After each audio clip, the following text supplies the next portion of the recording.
भरले भर मुहे पुचुकारी धरले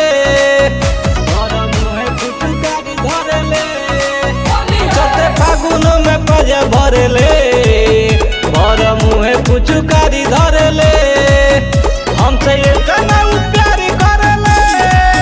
हमके देखते दुलार करले चौथे फागुन में पजे भरले भर मुहे पुचुकारी धरले चौथे फागुन में बाजा भरले और मुहे पिचकारी धरले भर मुहे पुचुकारी धरले भर मुहे पुचुकारी धरले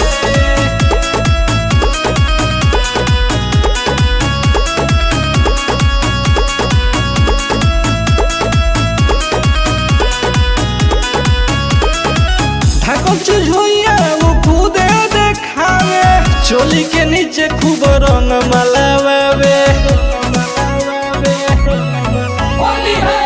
ढाकल चीज होइया वो खुदे देखावे चोली के नीचे खूब रंग मलावे उ तो खूबे रंग धार करले संगे रंग के तैयारी करले चौथे फागुन में पजे भरले भर मुहे पुचुकारी धरले चौथे फागुन में बाजा भरले और मुहे पिचकारी धरले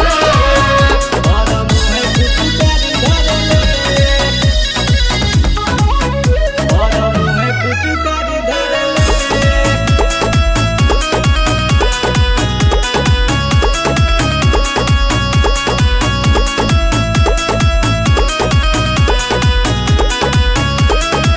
दले में रंग उत कहरे न माना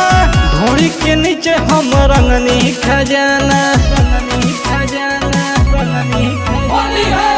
दले में रंग उत कहरे न माना ढोड़ी के नीचे हम रंगनी खजाना देख के बबलू के सिंगार करले उ तो हमर इंतजार करले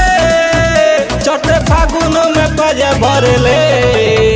भर मुहे पुचुकारी धरले